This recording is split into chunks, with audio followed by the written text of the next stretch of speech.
เรือนจำบรัชชีเมลเทนมันไม่ใช่สถานที่ที่ส่งคนมาเพื่อบำบัดสิ่งใดพวกเขาถูกส่งมาเพื่อมาสู่ความตายไม่ว่าจะตายโดยสาเหตุธรรมชาติหรือการถูกประหารชีวิตหรือความรุนแรงถูกนักโทษด้วยกันทำร้ายจนเสียชีวิตมันเป็นเรือนจำที่มีความปลอดภัยสูงสุดแห่งแรกในรัฐเทนเนสซีเรือนจำแห่งนี้เปิดในปี 1896 ดำเนินการจนถึงปี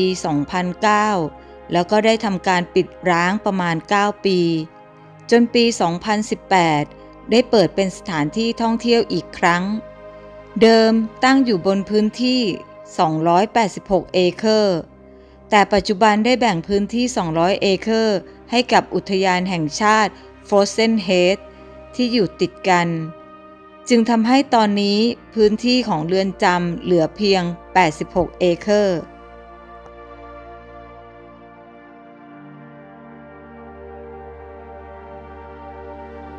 พื้นที่บริเวณเรือนจำจะล้อมรอบไปด้วยภูเขาซึ่งเป็นการป้องกันการหลบหนีเรือนจำเดิมสร้างขึ้นจากไม้จนถึงปี 1920 ได้ปรับปรุงสร้างอาคารด้วยหินซึ่งขุดจากเหมืองหินในบริเวณเรือนจำสร้างขึ้นเป็นรูปไม้กางเขนออกแบบเพื่อรองรับผู้ต้องขังจำนวน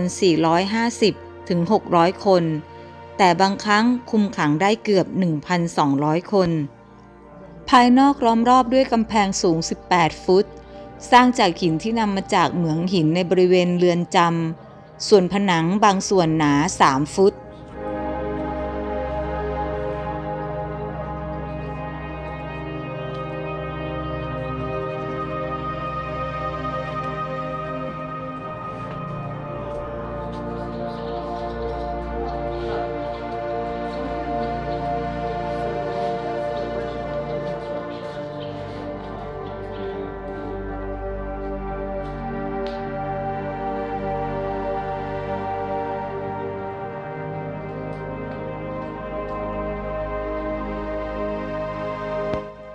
การทัวร์เรือนจำทำให้เราได้พูดคุยกับอดีตเจ้าหน้าที่และอดีตผู้ต้องขังซึ่งทำหน้าที่เป็นไกด์นำสำรวจห้องขังและเดินชมบริเวณสนามของผู้ต้องขังที่ใช้ทำกิจกรรมต่าง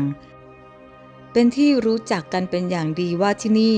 เป็นเรือนจำที่จองจำเจมส์เออร์เรย์ผู้ลอบสังหารมาร์ตินลูเทอร์คิงจูเนียร์ไกด์ยังพาชมห้องขังของเลหมายเลข 28 และห้องขังอื่นๆอีกหลาย10 ห้องในวันที่ 10 มิถุนายน ปี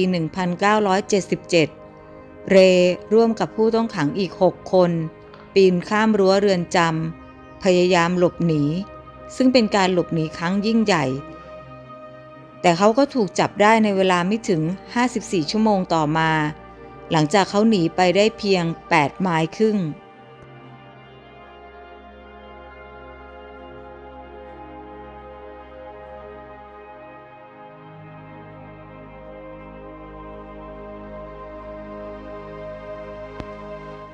9 ปีที่ถูกทิ้งร้างความอับชื้นได้ทำลายตัวอาคารสีที่ลอกออกจากกำแพงและสนิมที่เกาะทั่วทุกสิ่งที่ทำจากเหล็กภายในตัวอาคาร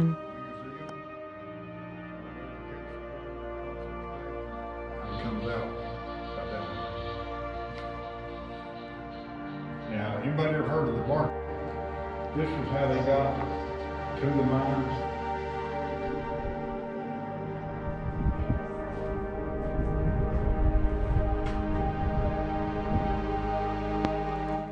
ภายในห้องขังแต่ละห้องจะมีตู้ล็อกเกอร์เปล่าขนาด 8 คูณ 10 ฟุต เตียงโลหะ 2 ชั้น โถส้วม อ่างล้างหน้า โต๊ะหนังสือ และเก้าอี้ บางครั้งห้องขัง1 ห้องจะต้องแชร์กัน 4 คน โดยขณะที่นักโทษ 2 คนกำลังนอนหลับในห้องขัง อีก 2 คนออกไปทำงานในเหมืองถ่านหิน ยกเว้นในวันอาทิตย์ที่พวกเขาทั้ง 4 คนจะถูกคุมขังในห้องขังที่เรียกว่าสปาร์ตัน 9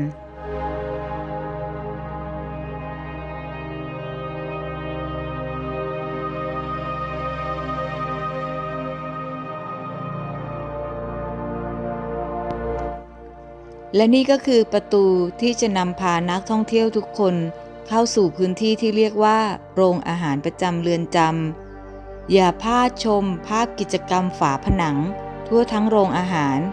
ซึ่งหลายๆภาพสร้างขึ้นโดยนักโทษที่ชื่อว่าทิมคอส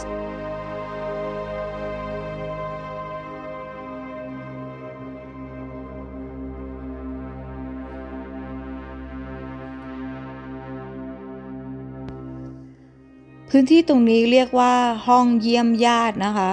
เวลาที่มีญาติของผู้ต้องขังต้องการที่จะมาพบผู้ต้องขังก็จะใช้พื้นที่ตรงส่วนนี้ทำการให้พบญาติค่ะ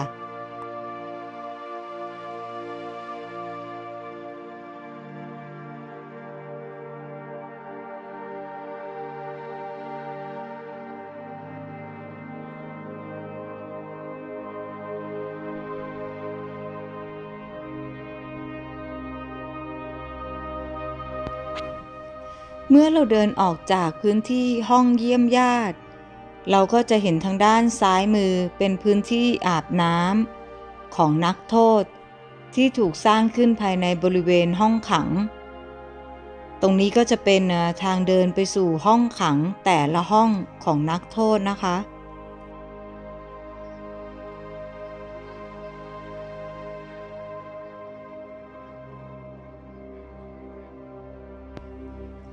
ตอนนี้ไกด์ของเราซึ่งก็คืออดีตเจ้าหน้าที่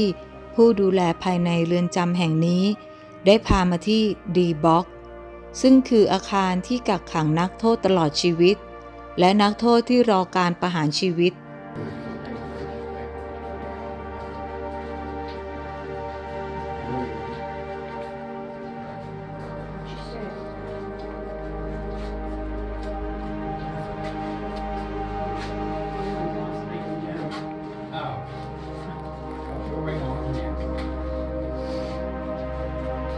He said go left or right.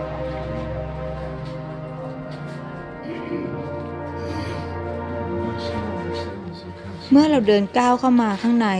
ภายในตัวอาคาร D-Box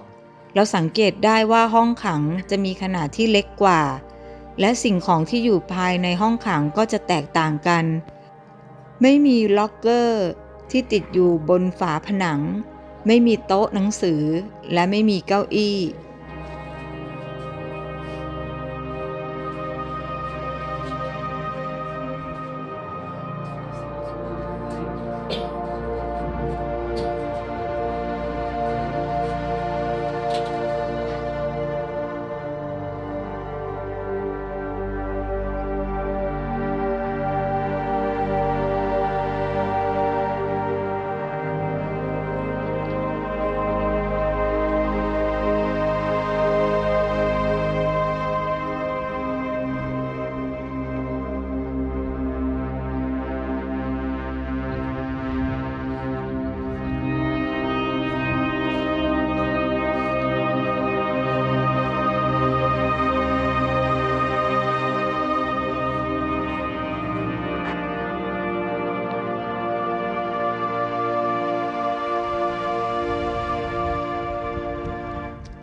ตอนนี้นะคะเราก็เดินออกมาด้านนอกของตัวอาคารตรงจุดที่อ้อยชี้นั่นก็คือจุดที่เลและนักโทษคนอื่นๆพยายามหลบหนีนะคะตรงมุมตรงด้านภูเขาด้านขวามือค่ะ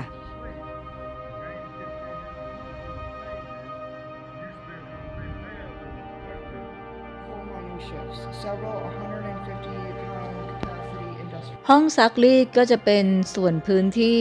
ที่นักโทษที่มีหน้าที่ในการทำความสะอาดชุดนักโทษหรือพวกเสื้อผ้าอื่นๆจะต้องมาทำความสะอาดที่นี่เราก็ยังเห็นอุปกรณ์หลงเหลืออยู่ค่ะ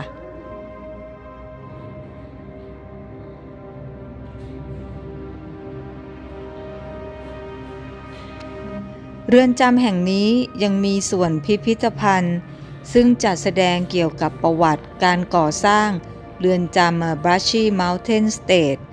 แล้วก็ยังมีตู้จัดแสดงที่เต็มไปด้วยของที่ยึดได้จากนักโทษไม่ว่าจะเป็นมีดนะคะที่นักโทษดัดแปลงทำจากอุปกรณ์ต่างๆที่จะหามาได้ และบางชิ้นก็แกะสลักจากแปรงสีฟัน หรือจะเป็นอุปกรณ์การสักที่จะหามาได้หรือเท่าที่จะสามารถประดิษฐ์ได้ โดยส่วนใหญ่แล้วจะประดิษฐ์จากปากกานะคะ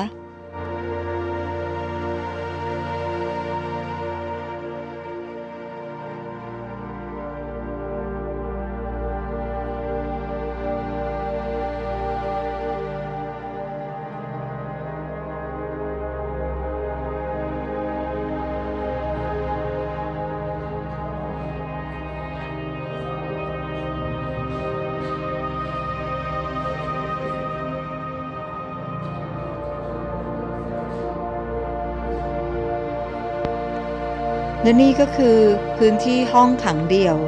ซึ่งมีขนาด6ฟุตคูณ8ฟุตคูณ3ฟุต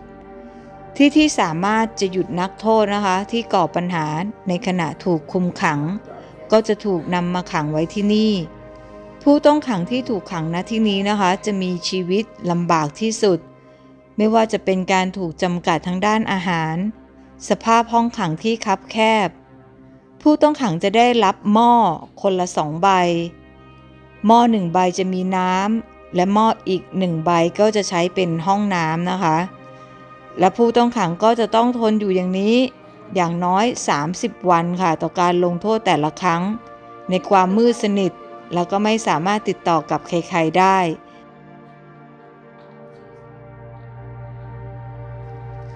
ก่อนที่เราจะเดินจากสถานที่ที่ไม่ควรจะมาใช้ชีวิตณที่แห่งนี้เราได้พบกับอดีตนักโทษที่ชื่อจอร์จไวท์จูเนียร์เขาถูกจองจำปี 1984 ข้อหาปล้นเขาใช้ระเบิดไดนาไมต์ 16 แท่งกับน้ำมัน 2 แกลลอนทำให้เพลิงลุกไหม้เป็นพื้นที่ 75 ยาร์ดถูกตัดสินจำคุก 10 กว่าปี